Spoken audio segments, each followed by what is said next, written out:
Hello guys, just Lisa, a recently turned 17-year-old girl.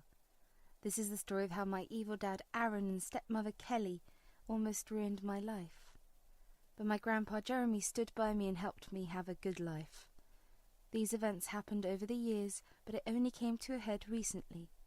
I'm still recovering from the abuse I faced from my stepmother Kelly. However, I'm doing much better and thought I would share my story here. My life was pretty normal when my mum was alive. My mum was the sweetest and the most caring person you will ever find. She and my dad were high school sweethearts and married young. They had me in their 20s and we were a happy family. That was until she ultimately passed away from cancer. I was only 12 back then. I saw my mother dying before my very eyes. I couldn't help her. For the longest time, I blamed myself for not being able to help her. My dad never helped me with the grief. In fact, he didn't grieve at all.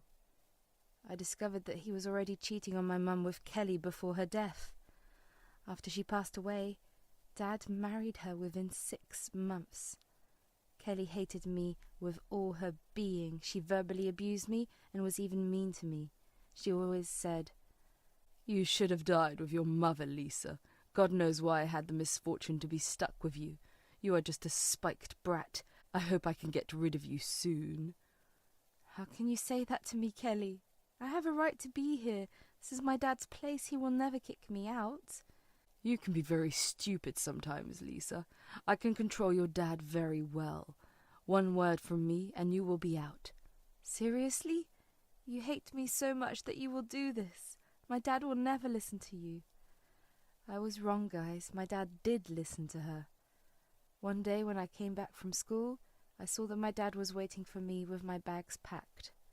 I said, "Dad, why are my bags packed? Are we going somewhere?" "Yes, I'm taking you to your grandpa's house. You can't live with us anymore." "Why, Dad? What did I do? Why are you doing this?" "Kelly doesn't want you to stay. You've been bothering her and she hates children anyway. I need to keep her happy, so you need to be out of the house." I kept begging and pleading with Dad not to kick me out. He never listened.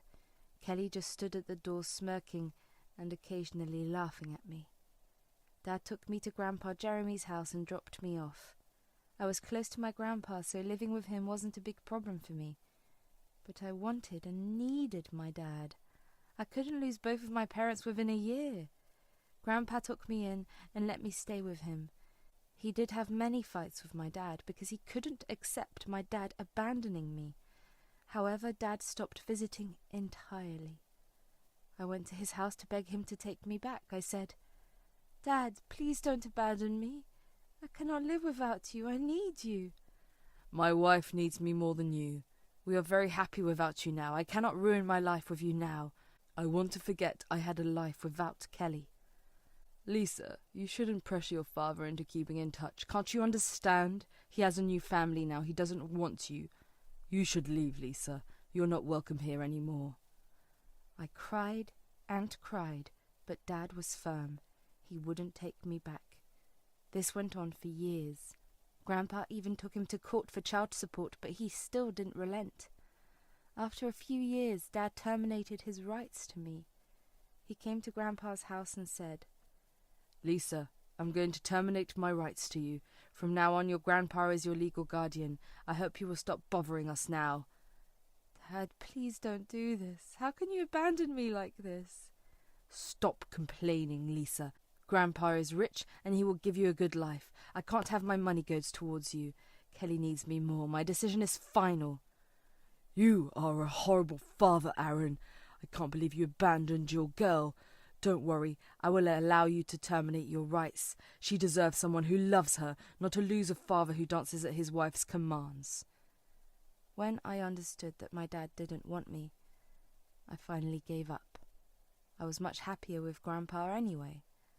I soon realized that my dad didn't love me, so I stopped trying and swore to stay away. I didn't want someone who didn't want me, but I remembered what he and Kelly did to me. I wasn't going to ever forgive them. After my dad terminated his rights, I stopped contacting them. My grandpa had put me in therapy so that I could cope with my issues. Slowly I was recovering, but I always held resentment. I knew I wanted revenge. The perfect chance came to me when Kelly showed up one day. She came to my grandpa's house when he wasn't supposed to be home. She walked straight up to my room and said, "Hey, Lisa, I came to drop off some of your things. They were in the attic. Now that you are not Aaron's child anymore, I don't want to keep any memories of you." "Thanks for bringing them to me, Kelly. I hope you and Dad have a good life. Now you finally have what you always wished for. I won't bother you anymore." "Oh, I'm pretty happy already, Lisa.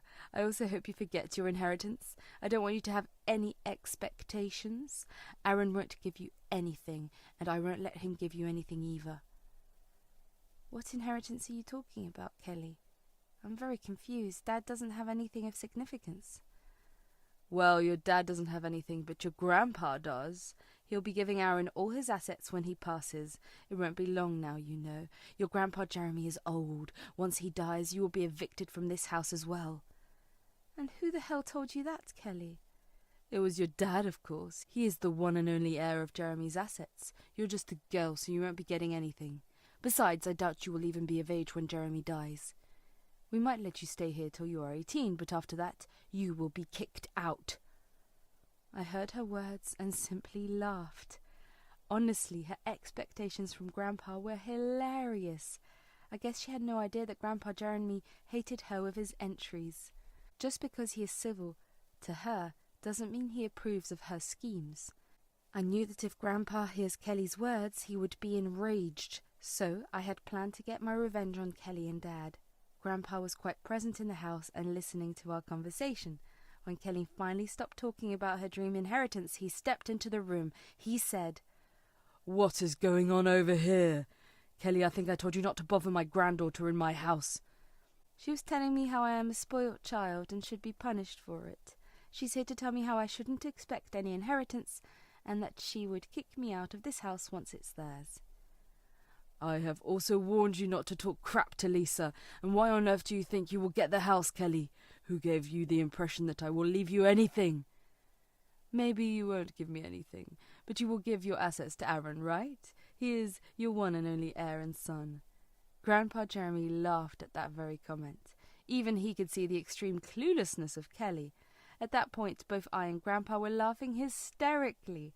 Kelly just looked annoyed and confused. She said, "Why are you two laughing at me? I didn't say anything wrong. Aaron is Jeremy's heir and should be getting everything. That includes this house." "You have some wild expectations, Kelly. I knew you had married my son for his money. I also know that Aaron tricked you into thinking that he will ultimately own all of my assets. Well, he wasn't wrong then, but he is now." What do you mean? Nothing has changed. He will still get all your assets as his inheritance." "Here's some news for you, Kelly. Aaron won't be getting any of my assets. He had shown exactly how much of a worthless idiot he is. I won't be leaving him anything of value. I have someone else in mind for that." "No, that can't be true. You are bluffing. There is no way you will give your inheritance to someone else. You will give your assets to your own blood." "Well, I do have several options, Kelly, and I have already decided who will get all of my assets, so it's time for you to stop dreaming and start working, because once I am gone, you will be the one who will become homeless." "You can't do that to us. Nothing is set in stone. Just wait till Aaron hears about it. This is not the end of our discussion." Saying that, Kelly left Grandpa's house. Grandpa sighed and looked at me. We both knew that another screaming storm would be coming soon. Kelly will tell Dad about our discussion, and both of them will be back to demand their share of the inheritance. Grandpa Jeremy knew this day was coming, so he wasn't anxious about the confrontation. Instead, he looked pretty serious and prepared. I was just waiting for my revenge. I knew it was time Kelly and my dad got some life lessons. As we predicted, Kelly and Dad showed up at the house in the evening. Dad had to leave work early and drive to Grandpa's house. I guess inheritance troubles do make it possible to take time off work. Anyway, they show up, and my dad looks pissed. Kelly smirked at me and patted my dad on the back. Grandpa Jeremy just silently waited for them to speak. Dad said, "What the hell am I hearing, Dad? You told Kelly that you won't leave me anything." "That's right, you won't be getting anything of value for your inheritance. In fact, I doubt it will even qualify to be called an inheritance." You can't do that to me. I am your son, your one and only heir. I deserve all your assets. How can you say you won't leave me anything? I won't leave you anything because you have turned out to be a crappy person. I had no idea you would become this vile and selfish in your life. My only solace is the fact that I got to see your true face before planning my will. How can you talk to your son like that, Jeremy? You are a father. Have you ever considered your son's feelings? Has Aaron ever considered Lisa's feelings? Why should I show fatherly love to someone who doesn't even look after his own daughter? That is a separate issue, Dad. It has nothing to do with my inheritance. I don't even understand why Lisa is here in this discussion. She does not need to be here. Grandpa told me to be here, Dad. I have no interest in hearing inheritance discussions. I have no expectations from anyone about anything. Lisa has every need to be here, Aaron. She might not be your daughter anymore, but she is still my granddaughter. Lisa is here because she is the one who will inherit all my assets. Everyone was stunned by Grandpa's words. I was pretty surprised by his reaction as well. Grandpa did talk about leaving me the house in his will, but I had no idea that he would leave me everything. I was shocked but silent. However, my dad and Kelly blew up at Grandpa. They said, "You can't be serious, Jeremy. Lisa is just a child, and she is a girl. She has no right to inherit all your assets. Your son should be the one to get everything." "Dad, how can you do this to me? What has Lisa done that I haven't done? You are choosing Lisa over your son?" "Yes, Aaron, I'm choosing Lisa over my son, just like you chose a gold digger over your daughter. Look at the way you mention Lisa. Have you forgotten that she is your blood? I chose Kelly because I love her. Lisa is only a part of my past. I don't even want to think of her as my daughter. You have no right to choose her over me. Hell, I don't even consider her my daughter anymore." "That's exactly why you won't get anything, Aaron. It shames me to think that I have raised such an entitled and selfish man like you. I'm not even dead, but your wife has been talking about kicking your daughter out of the house. You should be ashamed of yourself. You have some nerve coming here and demanding any inheritance. You can give Lisa everything. I won't let it happen. I will get a lawyer." Grandpa Jeremy looked pretty pissed off when Dad said that. He immediately took out some documents and showed them to Kelly and Jeremy. Then he said, "I have prepared everything, Aaron. All my assets will go to Lisa. You will only get some money so that you can't contest the will. There is no use trying." "What is this? Dad, you already made a will? You have to be kidding me. You can't do this. What about our house? Will you give that to Lisa too?" "Yes, I will. It's my property and I will decide who gets it. Since I'm feeling generous today, I'll give you a condition. There is only one way I will leave you the house that you stay in now." "What do I have to do? Tell me now. I'll do anything." "If Lisa forgives you for your actions, I might leave you something. But first, you and Kelly have to apologize to her and beg for her forgiveness." "You can't be serious. We're not doing that, Aaron. I'm not apologizing or begging Lisa. Do something." Kelly looked pretty panicked while my dad stayed silent. When it was clear that they were struggling to apologize to me, I had enough. To be honest, I never expected or needed their apology. For a very long time I knew that my relationship with them was over. I had no interest in rekindling anything or forgiving anyone, so I finally spoke and said, "Grandpa, there's no need to ask them to apologize. I know they are having trouble doing it.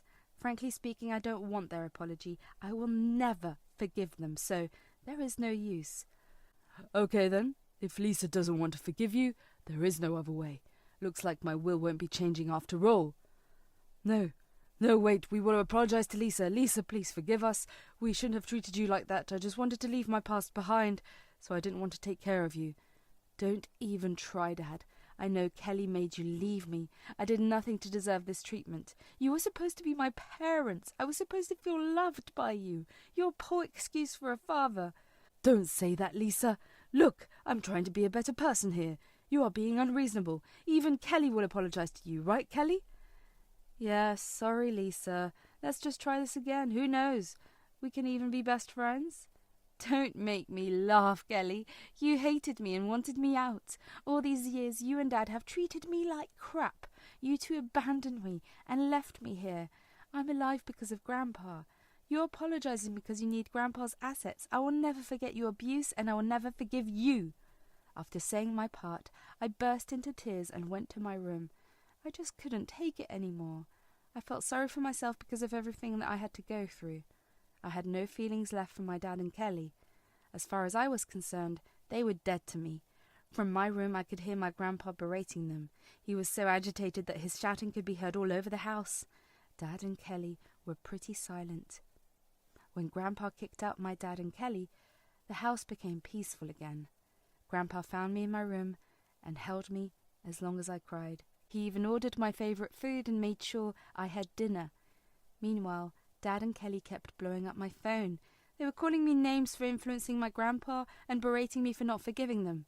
Grandpa saw everything and was even more pissed.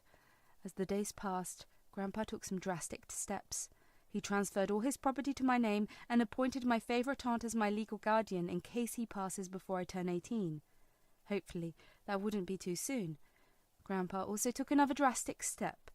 He served Dad and Kelly eviction notices. Since Dad and Kelly were living in a house that he owned, he was able to evict them.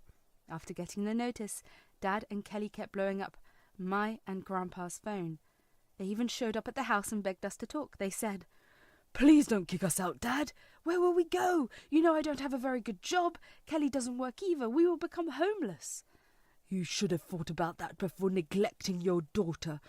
We take care of our family, Aaron, and those who don't have a place in my house. Besides, I'm all set to transfer the house to Lisa, so it's up to her now." "Lisa, please don't do this to us. Talk to your grandpa and tell him to reconsider. You don't want to see your father homeless, do you?" "You can't just kick out your father, Lisa. How can you be so cruel? You are depriving him of your love and support." "Yes, I am. Just like Dad and you kicked me out of your home. I'm going to be just as cruel to you as you were to me." "Look, we know we messed up, but this can be solved. I didn't even want to kick you out. It's just that Kelly didn't want a teenager in the house. Why don't you come live with us? That way we can be a family again. And families don't kick each other out." "I don't consider either of you to be my family. You have already terminated your rights as a parent. Dad, you left me to Grandpa because you wanted to concentrate on your new family. Kelly becomes your priority over me. You did everything Kelly wanted. This is on you, and on Kelly for being such an evil stepmother. Don't ever contact me again. Only Grandpa is my family." Grandpa then promptly kicked them out again. Since Dad had already terminated his rights to me, he had no legal right to take me home. I guess they forgot that part. Anyway, I knew what my dad and Kelly were like. I had no delusions about their fake love or care for me, so I asked them never to contact me again. Grandpa also supported the decision and told me to stay away. Months passed and Grandpa said Dad and Kelly were kicked out as usual. I recently turned 17 and celebrated the milestone with my grandfather. We also celebrated his 70th birthday with a grand party. Dad and Kelly were, of course, not invited. Dad still reaches out from time to time, while Kelly has been blocked by me. Dad tells me that his marriage is coming to an end because they constantly fight. He also keeps apologizing to me and asking for a second chance. Apparently he is financially struggling and Kelly's tantrums are mentally affecting him. I simply told him to get therapy and hang up. A few days ago, Dad said that he is divorcing Kelly. Since he doesn't own anything and has very little income, Kelly won't be getting anything substantial out of him. They are starting to get separated and Kelly throws tantrums about getting a job. Dad will be paying alimony, but still, Kelly will have to work to live by herself. Meanwhile, I'm doing great and looking forward to my graduation and adulthood next year.